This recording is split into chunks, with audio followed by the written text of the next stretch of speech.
Hello and welcome back to our brilliant initiative that is Let's Crack JKPSC 10+2 Lecturer Exam in Political Science। ये इस series का lecture number 8 है। अगर आपने हमारे प्रीवियस लेक्चर नहीं देखे तो आपसे रिक्वेस्ट है कि पहले प्रीवियस लेक्चर देखें, उसके बाद ही इस लेक्चर पे आएँ। हमने अपने लास्ट लेक्चर में प्लेटो के थॉट्स और प्लेटो की थ्योरीज को डिटेल में कवर किया था। मीन्स प्लेटो का हमने सब कुछ कवर कर लिया है और आपने वीडियो को पसंद भी किया है। इस वीडियो में हम प्लेटो के क्वेश्चन करेंगे और किसी भी टॉपिक के क्वेश्चन करने का बेस्ट वे क्या होता है कि PYQ करो, प्रीवियस ईयर क्वेश्चन करो। तो इस लेक्चर में मैं 10 इयर्स के प्लेटो के PYQ लेकर आया हूं जो UGC net JRF political science में पूछे गए हैं। काफ़ी टफ क्वेश्चंस की कंपाइलेशन की है क्योंकि नॉर्मल तो आपने पढ़ लिया है और मैंने बड़े अच्छे से कवर किया है। तो let us suppose paper tough आ जाता है और टफ पेपर को भी आपने हैंडल करना है। ये जो क्वेश्चन मैंने लाए हैं इससे टफ पेपर तो नहीं आएगा। So let's start. Question number 1 देखते हैं। Which of the following statement is correct? Platonic justice is a legal concept. नहीं, ये स्टेटमेंट सही नहीं है। The Greek word for justice is dikaiosyne. Dikaiosyne हमने पढ़ा था कि जो वर्ड जस्टिस है वो ड्राइव हुआ है लेटिन वर्ड जंगरे से। लेटिन वर्ड जंगरे से ड्राइव हुआ है वर्ड जस्टिस। हमने अपनी जस्टिस की क्लास में पढ़ा था। बट जो जंगरे का इक्विवेलेंट वर्ड है ग्रीक में है वो है डिकॉय साइन। डिकॉय साइन क्या है? डिकॉय साइन है इक्विवेलेंट वर्ड ऑफ जंगरे या जस्टिस। तो ग्रीक वर्ड जस्टिस के लिए है डिकॉय साइन। डिकॉय साइन तो करेक्ट स्टेटमेंट होगी second, B is the correct answer. चलिए आगे। Given below are two statements, one labeled as assertion and other labeled as reason. Statement A क्या है? Assertion क्या है? Platonic justice represent disposition to do right things. तो हमें पता है प्लेटो क्या बात करते हैं। प्लेटो बात करते हैं जस्टिस क्या है कि justice is about having a natural inclination to what is right, जिसमें प्लेटो 3 एलिमेंट बताते हैं। माइंड के 3 एलिमेंट हैं, रीजन, करेज एंड एपेटाइट, और ये सारे बराबर काम करने चाहिए, एक साथ काम करने चाहिए। ये सब हमने डिटेल में पढ़ा है। तो फर्स्ट स्टेटमेंट ट्रू है। It is good to be unjust but bad to suffer injustice. तो ऐसा कुछ बात प्लेटो ने नहीं की। तो इसका राइट आंसर क्या होगा? इसका राइट आंसर होगा हमारा ए तो राइट है, आर हमारा फॉल्स है। चलिए आगे।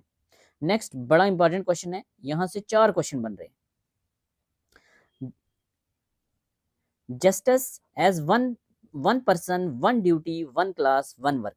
तो ये किसने बात की थी? तो ये हमने डिटेल में पढ़ा है कि ये बात कौन करते हैं। ये बात करते हैं प्लेटो। प्लेटो क्या कहते हैं?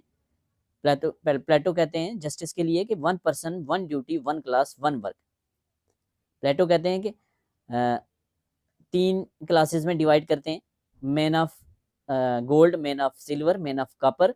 और ये सब जो हैं इन सब ने अपना अपना काम जो है वो, अगर ये अपना अपना काम ईमानदारी से कर रहे हैं तो वही है justice. Everyone has their own job and everyone does their job. और क्या होगा? सोसाइटी जो है वो स्मूथली काम करेगी। तो justice has one person, one duty, one class, one work, Plato. ठीक है, हमने बड़ा डिटेल में पढ़ा है, यहाँ एक्सप्लेन करने की भी जरूरत नहीं है। जस्टिस हैज फेयरनेस की बात करते हैं जॉन रॉल। ये भी हमने जस्टिस के कंसेप्ट में हमने पढ़ा है, हमारे नोट्स में कवर है। तो justice has fairness, John Rawl. Justice has proportionate equality. तो प्रोपोर्शनेट इक्वलिटी की बात कौन करता है? क्या पढ़ा था हमने? अरिस्टोटल क्या कहते हैं? अरिस्टोटल कहते हैं people get what they deserve based upon their contribution.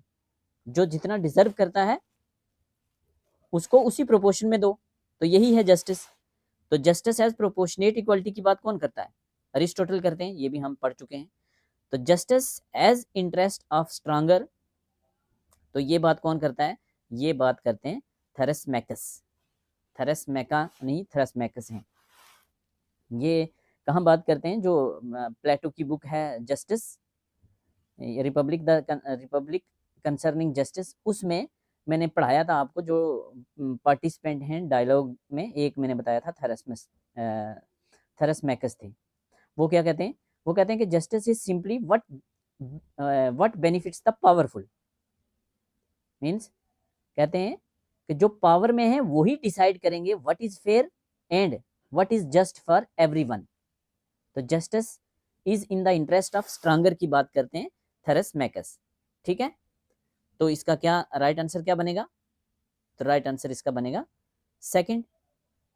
ठीक है, थेरेसमैकस जो स्ट्रांग है वही जस्टिस की बात करेंगे। John Rawl justice fairness, justice क्या है? फेयरनेस है। अरिस्टोटल प्रोपोर्शनेट जस्टिस, जो जितना डिजर्व करता है उसको दो। और प्लेटो क्या कहते हैं? Justice has one person one duty one class one work. जो मैन ऑफ सिल्वर कॉपर और मैन ऑफ गोल्ड सिल्वर और कॉपर हैं, वो एक दूसरे के काम में इंटरफेयर नहीं करेंगे, अपना काम करेंगे, क्योंकि उनको वर्क स्पेशलाइजेशन है अपने अपने काम की। ठीक है, तो इससे आपका रिवाइज भी हो रहा है और क्वेश्चन भी हो रहे हैं। ठीक है, आगे एक और मैच दिया है, list A with list B. क्या है? Question number 4, perpetual peace. तो परप्यूटल पीस की बात कौन करता है? Perpetual peace means long lasting peace among nations. तो ये बात कौन करते हैं? ये बात करते हैं इमैनुअल कांत बात करते हैं। उनकी एक इमैनुअल कांत ये बात करते हैं अपने वर्क में। ये एक जर्मन फिलासफर थे। तो इन्होंने ये कंसेप्ट कब दिया था? 1795 में, 1795 में परप्यूटल पीस का इन्होंने कंसेप्ट दिया था। तो क्या होगा? ए के साथ सेकंड। ठीक है, गोल्डन मीन। तो गोल्डन मीन की बात कौन करते हैं? गोल्डन मीन की बात करते हैं अरिस्टोटल। अरिस्टोटल क्या करते हैं? अरिस्टोटल कहते हैं कि इंसान को दोनों एक्सट्रीम्स से बचना चाहिए। जो गौतम बुद्धा का डॉक्ट्राइन्स था, मिडिल पाथ का, मध्यम पाथ फॉलो करना है हमें, वही बात करते हैं अरिस्टोटल कि जो दोनों एक्सट्रीम हैं, extreme of excess and deficiency, उनमें हमने बैलेंस रखना है। ठीक है, हम प्लेटो में सॉरी अरिस्टोटल में हम डिटेल में भी पढ़ेंगे। तो गोल्डन मीन का कंसेप्ट किसने दिया था? अरिस्टोटल ने दिया था। जैसे करज है, हमें पता है करज होना चाहिए हर बंदे में। तो करज है, बहादुरी है। तो इतना ज्यादा भी कोई बहादुर नहीं होना चाहिए कि अपना आप ही गवा बैठे। लेट अस सपोज कोई हमारा सोल्जर है, वो बॉर्डर पे खड़ा है, तो वो इतना ज्यादा उसमें ब्रेवरी है, इतनी ज्यादा ब्रेवरी है कि वो दूसरे की कंट्री में घुस जा रहा है और आगे वाला उसको मार दे रहा है, तो लॉस हो गया ना। या इतना ज्यादा भी कोवर्ड नहीं होना चाहिए, इतना ज्यादा भी बंदे को कमजोर नहीं होना चाहिए, डरपोक नहीं होना चाहिए कि काम ही ना हो, फायदा ही ना हो, कोई लॉस ही लॉस हो। जैसे आपने एंशिएंट हिस्ट्री में पढ़ा होगा, क्या था वो, कौन थे? समुद्र गुप्ता का जो बेटा था राम गुप्ता। तो राम गुप्ता की बीवी को लेके चले गए थे, वाइफ को लेके चले गए थे उनके एनिमी, उनके दुश्मन लेके चले गए थे ध्रुव देवी को। देवी चंद्र गुप्तम में नहीं पढ़ा? देवी चंद्र गुप्तम में ध्रुव देवी को जब मुझे नाम नहीं याद आ रहा, उसके दुश्मन लेके चले जाते हैं, उठा के ले जाते हैं। तो राम गुप्ता बिल्कुल डरपोक थे, उन्होंने कुछ नहीं किया, छुप के बैठ के अंदर। तो जो उनका दूसरा छोटा भाई था, क्या नाम था उनका? उनका जो छोटा भाई था चंद्रगुप्ता। तो चंद्रगुप्ता का तो एकदम खून खोल गया, उसने जाके दुश्मन पे अटैक किया और अपनी भाभी को लेके आया। तो भाभी उसकी उससे इम्प्रेस हुई और चंद्रगुप्ता ने अपने भाई राम गुप्ता को मार दिया और अपनी भाभी से शादी कर ली। मतलब ये बताने का मेरा ये मतलब है कि दोनों का बैलेंस कितना जरूरी है। बंदे को इतना ज्यादा डरपोक भी नहीं होना चाहिए, तो एक्सट्रीम ब्रेव भी नहीं होना चाहिए। बैलेंस रखना जरूरी है। तो ये कौन बात करता है? ये तो गोल्डन मीन का कंसेप्ट किसने दिया? अरिस्टोटल ने बात की है, जिसमें वो 11 गोल्डन मीन के डॉक्ट्राइन देते हैं ना। कल हम होपफुली कल की क्लास में करेंगे। एनालॉगी ऑफ केव, तो एनालॉगी ऑफ केव की बात कौन करता है? एनालॉगी ऑफ केव या एलिगोरी ऑफ केव मैंने बात की थी, मैंने आपको बताया था प्लेटो में, कि अपनी बुक रिपब्लिक में वो बात करते हैं, जिसमें वो मैंने एग्जांपल दी थी कि चैन से बांधे हुए जो प्रिजनर हैं एक केव के बीच में, उनको जो वाल के ऊपर क्या दिखता है, उनके पीछे कुछ लोग हैं जो चल रहे हैं और उसके पीछे फायर है, आग है। तो उन लोगों के हाथ में ऑब्जेक्ट्स हैं, तो जो ऑब्जेक्ट्स की शेडो दिख रही है आगे, उनको वही लगता है कि यही रियलिटी है। तो यहाँ से प्लेटो क्या बोलते हैं कि जो परसेप्शन है वो सही नहीं है, अंडरस्टैंडिंग ऑफ रियलिटी जरूरी है। तो एनालॉगी ऑफ केव किसने, एनालॉगी ऑफ केव या एलिगोरी ऑफ केव? प्लेटो। तो फॉर्चून एज वुमेन, तो फॉर्चून एज वुमेन की बात कौन करते हैं? मैकियावेली करते हैं।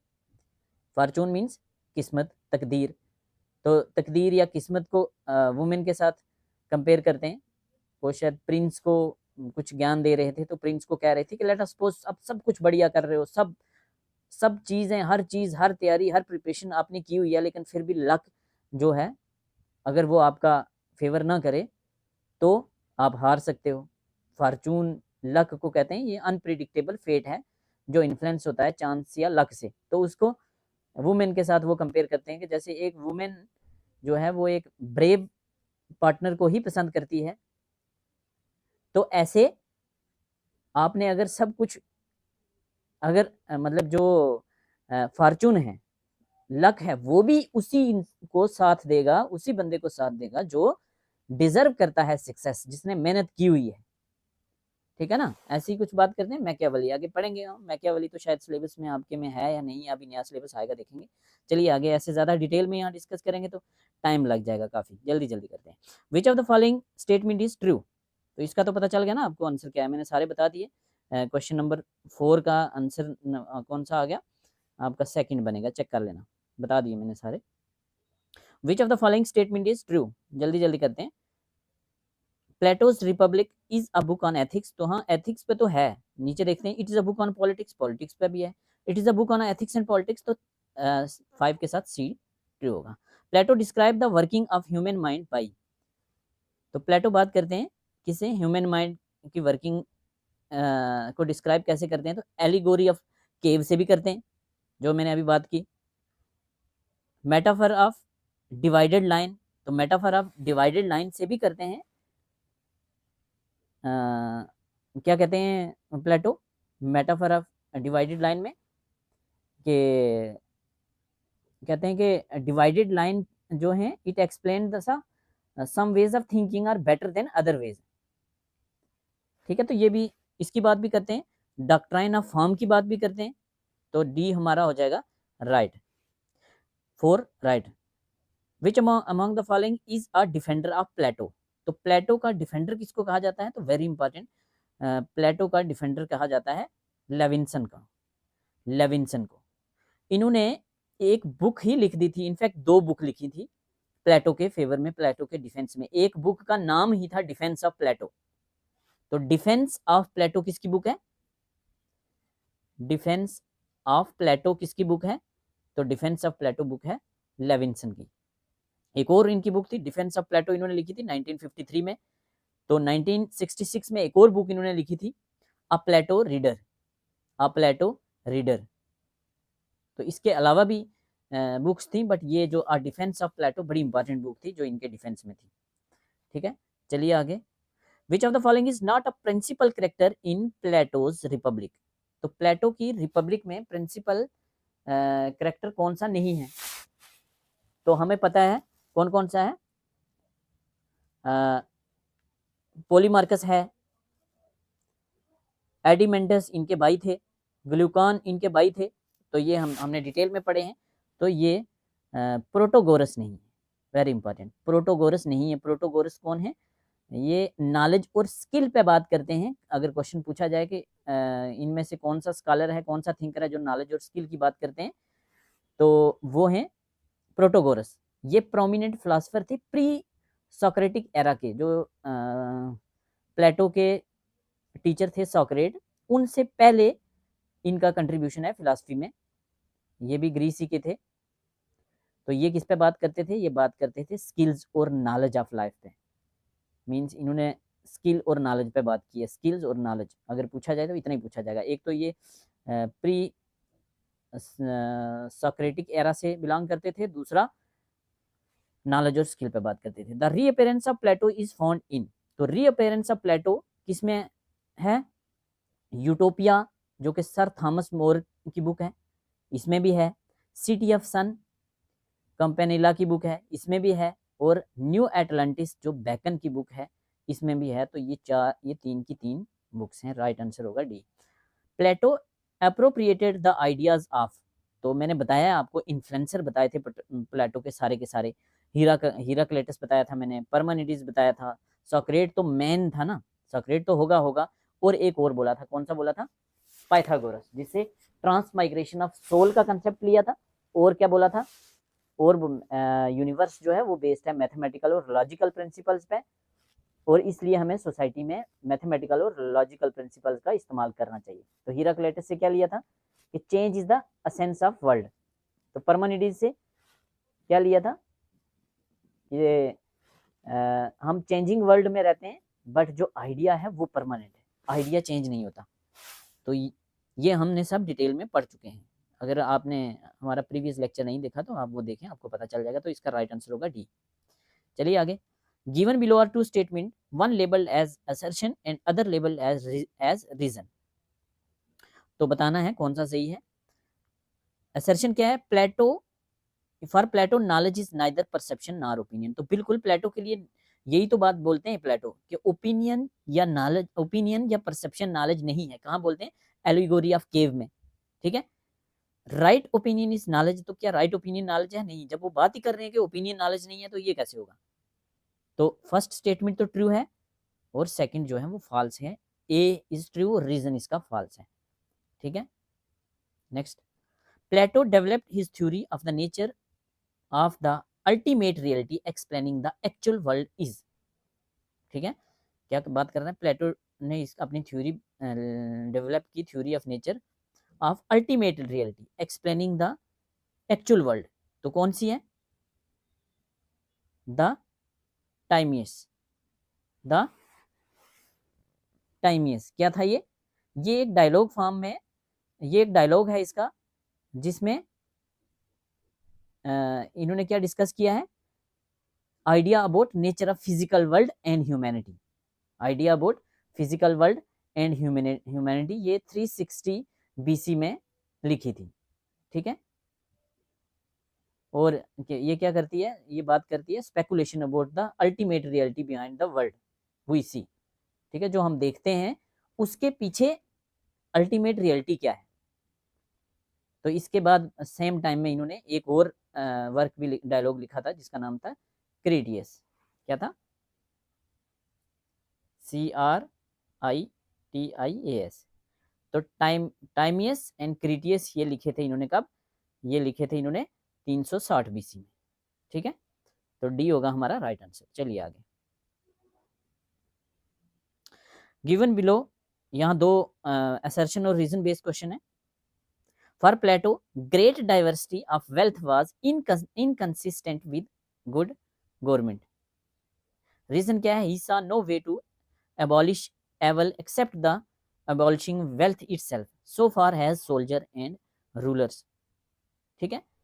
तो क्या बात करते हैं ये, प्लेटो के लिए, प्लेटो कहते थे कि जो दो क्लासेस हैं, गार्डियन क्लासेस हैं, जो रूलर क्लास और सोल्जर क्लास, उनके लिए कहते थे, जो हमने थ्योरी ऑफ कम्युनिज्म पढ़ी थी, क्या पढ़ा था हमने कि प्रॉपर्टी और फैमिली, प्रॉपर्टी और फैमिली को कॉमन करने की बात करते थे। प्रॉपर्टी और फैमिली को, कि कोई भी जो रूलिंग क्लास में होंगे या सोल्जर क्लास में होंगे, उनकी प्राइवेट प्रॉपर्टी नहीं होगी, एबॉलिश की जाएगी वेल्थ। वो कहते थे कि वेल्थ ही सबसे बड़ी चीज है जिसमें इंसान घुसा रहता है, वेल्थ के चक्कर में पड़ा रहता है, और वो अपने राज्य, अपने स्टेट की तरफ ध्यान नहीं दे पाता, ठीक है। प्लेटो कहते हैं कि by eliminating property among guardians, ये क्रूशल है। क्यों क्रूशल है? Because property was associated with desire and abolishing, जब हम इसको एबॉलिश करेंगे तो क्या होगा, तब जो रूलिंग क्लास है वो रूलिंग और सोल्जर क्लास है जो वो वेलफेयर की बात करेगी, स्टेट के वेलफेयर पे तभी फोकस कर पाएगी। ठीक है, तो क्या होगा राइट आंसर? तो राइट आंसर होगा हमारा ए। असर्शन भी सही है, रीजन भी सही है। ठीक है, और ये कंसेप्ट कहाँ से लिया था इन्होंने? स्पार्टा से लिया था। बताया था ना मैंने कि स्पार्टा और एथन का वार चल रहा था, पेलोपोनेशियन वार, जिसमें स्पार्टा जीत गया था। तो उसके बाद ही ये विचार आए थे प्लेटो को। नॉक्टर्नल काउंसिल क्या है? Nocturnal, nocturnals mean night. Nocturnal councils finds a mention Plato's, तो कहाँ बात करते हैं प्लेटो? फर्स्ट क्वेश्चन यहाँ से क्या पूछा जाता है कि नॉक्टर्नल काउंसिल का कंसेप्ट जो है वो किसका है? तो नॉक्टर्नल काउंसिल का कंसेप्ट जो था ये प्लेटो का था। प्लेटो अपनी बुक द लॉज में, जो तीसरे नंबर की बुक थी, याद मैंने बोला था ना कैसे याद रखना है, पहली रिपब्लिक, दूसरी स्टेट्समैन और तीसरी थी लॉज, नेक्स्ट ओ बताई थी अदर्स में सारे। तो जो लॉ है उसमें बात करते हैं नॉक्टर्नल काउंसिल्स की। वेरी इंपॉर्टेंट, क्या है ये नॉक्टर्नल काउंसिल्स? नॉक्टर्नल काउंसिल्स में 10 ओल्डेस्ट गार्डियंस होंगे जो लॉ के एक्सपर्ट होंगे, मतलब जूरिस्ट होंगे, 10 जूरिस्ट होंगे। वो डेली मीट करेंगे कब? शाम को सूरज ढलने के बाद और सुबह सूरज चढ़ने से पहले। वेरी इंपॉर्टेंट, मीन्स शाम को सूरज ढलने के बाद और सुबह सूरज चढ़ने से पहले 10 जूरिस्ट या 10 ओल्डेस्ट गार्डियंस जो होंगे लॉ के वो, और कौन मिलेगा? और जो बड़े एक्सपर्ट लोग होंगे, जो गवर्नमेंट के एक्सपर्ट लोग होंगे, या कोई बार फॉरेन टूर लगा के आए हैं, या कोई एक्सीलेंट एडमिनिस्ट्रेटर हैं, तो ऐसे लोगों की एक मीटिंग हुआ करती थी डेली रात को। ठीक है, तो वो कहाँ मेंशन करते हैं? वो मेंशन करते हैं प्लेटो, कहाँ मेंशन किया हुआ? दलाज में। प्लेटो's commonism of family and property was largely derived from experience of, तो मैंने ऑलरेडी बताया आपको कि ये कहाँ से था? स्पार्टा से। तो स्पार्टा और एथेंस की वार थी, तो स्पार्टा हार गया था, सॉरी एथन हार गया था, जो कि प्लेटो की सिटी थी, स्पार्टा जीत गया था। तो वहाँ से ये फैमिली और प्रॉपर्टी को कॉमन करने का जो एक्सपीरियंस था ये प्लेटो ने लिया था। ठीक है, चलिए आगे चलते हैं। हाँ, तो इसका आंसर क्या होगा? इसमें सेकंड, ए की स्टेटमेंट से ये सेकंड, तो आंसर होगा 4 ओनली सेकंड। चलिए आगे। For Plato which of the following statement is not true? Ideas are substance, बिल्कुल प्लेटो कहते हैं आइडियाज सब्सटेंसेस हैं, और आइडियाज जो हैं ये एसेंस ऑफ लिविंग थिंग्स हैं। ठीक है, और आइडियाज यूनिवर्सल हैं। ये तीन बातें करते हैं, तो यहाँ बताया है नॉट करेक्ट। ये चीज ध्यान में रखनी है, कई बार क्वेश्चन आते हुए भी हम गलत कर देते हैं। तो ideas are reflection of things, तो यही बात तो कहते हैं प्लेटो के नहीं है।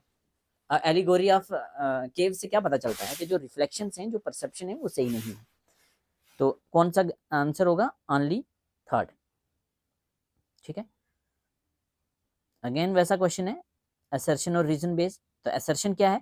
Platonic theory of idea is based upon theory of knowledge. जो प्लेटोनिक थ्योरी ऑफ आइडिया है वो नॉलेज पे बेस है, तो बिल्कुल नॉलेज पे बेस है। ठीक है, for him means for Plato knowledge is perception, तो यही बात तो प्लेटो कहते हैं कि नॉलेज परसेप्शन नहीं है। कहाँ पता चलता है? एलिगोरी ऑफ केव्स से। तो कितने सारे क्वेश्चन रिपीट हो रहे हैं, तो आंसर क्या होगा? ए ट्रू है, आर फॉल्स है। ये यूजीसी नेट के क्वेश्चन है, आगे मेंशन किया हुआ कब का क्वेश्चन है, जनवरी 2017, दिसंबर 2014, दिसंबर 2015, तो आगे मेंशन है। जो ये मेंशन है ये है कि यूजीसी नेट किस ईयर का है। चलिए, सिंपोजियम, सिंपोजियम है, इसके साथ क्या आएगा? तो सिंपोजियम है द मेटाफिजिक्स ऑफ लव, तो फर्स्ट के साथ फोर्थ। बी फिलिबस, फिलिबस के साथ क्या है? Third, application of the theory of ideas to the sphere of ethics. तो टाइमियस, टाइमियस की बात अभी हमने पहले भी की है, तो ये क्या है? Sphere of physics. और रिपब्लिक, तो रिपब्लिक है स्फीयर ऑफ पॉलिटिक्स। तो हमारा राइट आंसर होगा क्या? ए। चलिए आगे।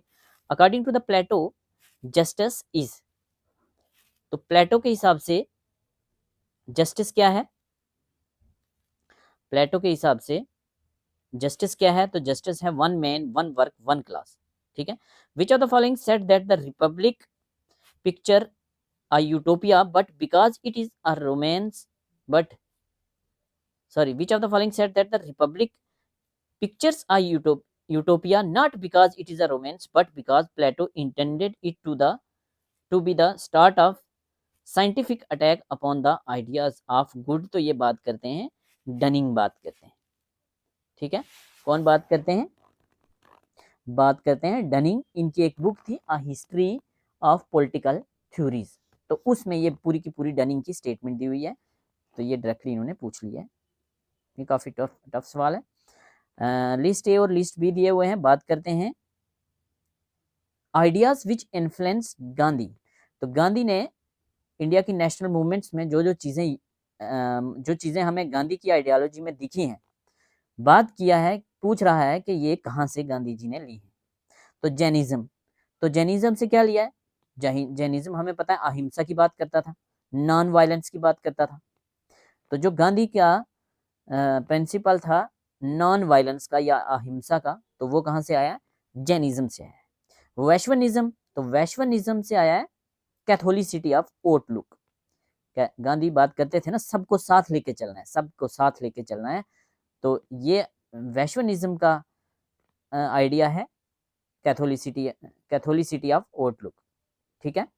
उसके बाद रस्किन एंड टोल्स्टो, रस्किन एंड टोल्स्टो ये इंडस्ट्रियल रेवोल्यूशन के टाइम में इन्होंने पैसिव रेजिस्टेंस का आइडिया लाया था, पैसिव रेजिस्टेंस।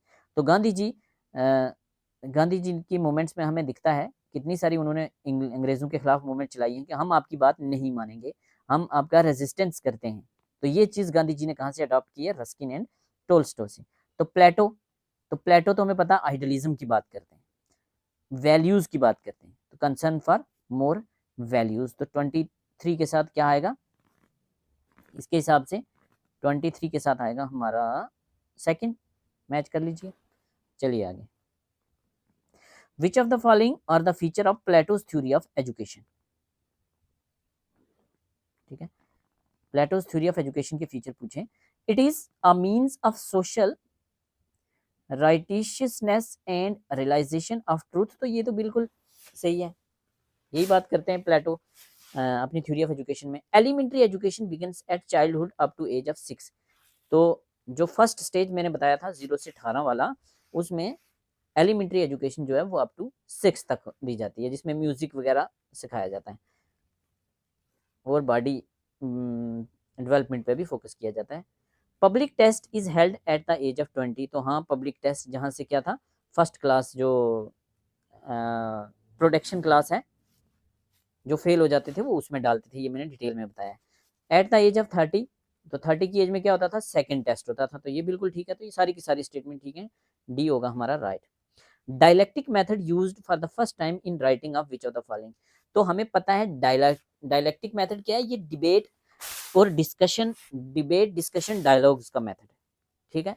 मेथड बेसिकली सॉक्रेट का है, लेकिन यहाँ क्वेश्चन क्या पूछा है, फर्स्ट टाइम किसकी राइटिंग्स में हमें दिखता है, राइटिंग्स में। तो जो सॉक्रेट्स थे उनकी कोई राइटिंग नहीं थी, सॉक्रेट्स लेक्चर दिया करते थे और उनके स्टूडेंट्स नोट्स बनाते थे, और वही नोट्स उनकी आगे उनके स्टूडेंट्स की राइटिंग से चालू हुए थे। तो ये इसका राइट आंसर होगा प्लेटो। तो जो प्लेटो का डायलेक्टिक मेथड था वो क्या था, वो क्या था, दो बताए थे ना मैंने। ये क्या था, ये था जनरल से पर्टिकुलर। प्लेटो का डायलेक्टिक जनरल से पर्टिकुलर डिडक्टिव मेथड था, डीजीपी बताया था ना, जनरल से पर्टिकुलर। और अरिस्टोटल का जो मेथड था वो इंडक्टिव था, पर्टिकुलर से general.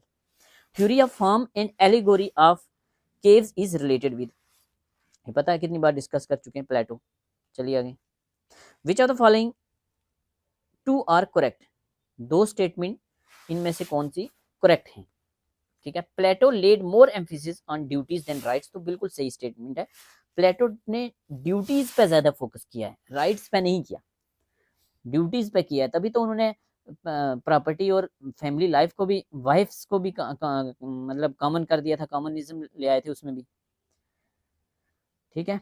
His ideal state was merely an idea not reality, तो उसकी आइडियल स्टेट जो थी वो एक आइडिया ही रह गई थी, वो इम्प्लीमेंट नहीं हुई थी। ये बिल्कुल सही है। तो दो स्टेटमेंट बतानी थी करेक्ट, तो फर्स्ट एंड सेकंड करेक्ट है। थर्ड क्या है, it was not, he was not a feminist, तो नहीं, जो प्लेटो है, प्लेटो को कहा जाता है ये दुनिया के फर्स्ट फेमिनिस्ट हैं, ठीक है। He did not speak about class state, तो नहीं, he did speak about class state, तो वो किसकी क्लास स्टेट की बात करते हैं, वो किसकी बात करते हैं, स्टेट के बीच में तीन क्लासेस की बात करते हैं, man of copper, man of silver, man of gold. तो हर क्लास जो है वो अपना अपना काम करेगी, एक दूसरे में इंटरफेयर नहीं करेगी। तो चीजें साथ साथ में रिवाइज हो रही हैं। असर्शन रीजन बेस्ड क्वेश्चन है। असर्शन क्या है, according to Plato human soul consist of 3 elements, बिल्कुल यही बात कहते हैं, प्लेटो कहते हैं 3 एलिमेंट है, रीजन है, सेपरेट है, और क्या है, एप्टीट्यूड या एपेटाइट, सेम चीज है, ठीक है। और रीजन क्या है, the state is huge form of individual, state is huge form of individual. तो क्या है ये बिल्कुल सही है, A and R are true and R is the correct explanation of A, ठीक है। चलिए आगे 29, लिस्ट ए लिस्ट बी को मैच करना है। ब्यूरोक्रेटिक ब्यूरोक्रेटिक टेरर, तो ब्यूरोक्रेटिक टेरर की बात करती हैं हैना आरेंट, हैना आरेंट बात करती हैं किसकी, ब्यूरोक्रेटिक टेरर की बात करती हैं। और नेक्स्ट और क्या है, कल्चरल रेवोल्यूशन, तो कल्चरल रेवोल्यूशन की बात करते हैं चाइनीज माओ जेडुंग, माओ जेडुंग जो थे ये कल्चरल रेवोल्यूशन की बात करते थे, और बात करते थे प्यूरिफाई करने की, किसको, कल्चरल रेवोल्यूशन को, to purify Chinese communism by eliminating capitalist class को एलिमिनेट करना चाहते थे, और ट्रेडिशनल इन्फ्लुएंसर को सोसाइटी से एलिमिनेट करना चाहते थे, ठीक है। तो कल्चरल रेवोल्यूशन की बात कौन करते हैं, माओ जेडुंग। एपरथाइड, तो एपरथाइड जो काला और गोरे का भेद की बात थी, जो आपको पता है गांधी जी ने भी आवाज उठाई थी साउथ अफ्रीका में, तो उसके रिलेटेड कौन है, तो ये फैनन है, कौन है, फैनन, फ्रेंड्स फैनन। तो फ्रेंड्स फैनन की एक बुक है ब्लैक स्किन मास्क, कौन सी बुक है, black skin mask, black skin mask. इस बुक में ये क्रिटिसाइज करते हैं किसको, एपरथाइड को, काला गोरा को, काला गोरा की जो भेदभाव था साउथ अफ्रीका में, जिसकी मूवमेंट भी चली थी। एलिगोरी ऑफ केव्स, तो आपको हमें पता है प्लेटो बात करते हैं, ठीक है। तो 29 के साथ क्या आ जाएगा, जो भी आ जाएगा देख लेना, देख लेना कौन सा आ रहा है, हमने देख लिया है, यहाँ देखने की जरूरत नहीं है। ब्यूरोक्रेटिक टेरर की बात करती है हैना आरेंट, और भी और क्या क्या बात करती है, मैंने अपने लेक्चर्स में 2 जगह इनके बारे में बताया है, अगर किसी को पता है तो कमेंट सेक्शन में बताएं, और बाकी वाले भी लेक्चर देखें, आपको काफ़ी फायदा होगा। कल्चरल रेवोल्यूशन की बात करते हैं माओ जेडुंग, एपरथाइड फैनन, और एलिगोरी ऑफ केव्स प्लेटो। चलिए आगे, apology is a dialogue written by Plato, ठीक है, which of the following are the characters of this dialogue. तो अपोलोजी जो है ये डायलॉग, ये बेसिकली एक नावल है प्लेटो का, इसमें सॉक्रेट और उसके एक्यूजर 2 बंदे हैं, कौन कौन है, एक सॉक्रेट है और दूसरे उसके एक्यूजर हैं। सॉक्रेट बेसिकली प्लेटो ही है, क्योंकि प्लेटो जो है वो सॉक्रेट पेन नेम सॉक्रेट से लिखते थे, ठीक है। और अक्यूजर कौन है, अक्यूजर हैं मिलेटस, अक्यूजर कौन है अगर नाम पूछा जाए कहीं, मिलेटस। मिलेटस वही मेन अक्यूजर थे जो जिन्होंने सॉक्रेट पे ट्रायल चलाया था, और उनको फाइनल मींस डेथ तक जो ट्रायल लेके गया था, वो किसने चलाया था, मिलेटस ने चलाया था, ठीक है। सॉक्रेट और उसके अक्यूजर की बात किस में होती है, अपोलोजी में, अपोलोजी किसका वर्क है, प्लेटो का। Which of the following thinkers can be equated with statement that he proposes an aesthetic communication, the purpose of which is to remove objects of desire. तो ऑब्जेक्ट ऑफ डिजायर की बात कर रहे हैं, और साधु, एस्थेटिक मीन्स साधु, means साधु वाला जो क्या कहते हैं, प्रॉपर्टी और फैमिली को त्याग देना, प्रॉपर्टी फैमिली को बाय बाय। तो ये बात किसने की है, प्लेटो ने किया, हमें पता है, communism of property and wife, ठीक है। तो ये हमने 31 क्वेश्चन डिस्कस किए हैं, ये 10 ईयर्स में पूछे गए यूजीसी नेट और जेआरएफ के क्वेश्चन थे। प्लीज़ ज़रा मुझे बताना कमेंट सेक्शन में डिस्कशन कैसा था, हम इसको और कैसे इम्प्रूव कर सकते हैं। क्या ऐसा ठीक रहेगा कि अगर मैं एक टॉपिक पहले डिटेल में करवाता हूँ और फिर उसमें आए हुए यूजीसी नेट के पीवाईक्यू अगर मैं करवाता हूँ तो कैसे रहेगा, या सिलेबस ही करवाया जाए?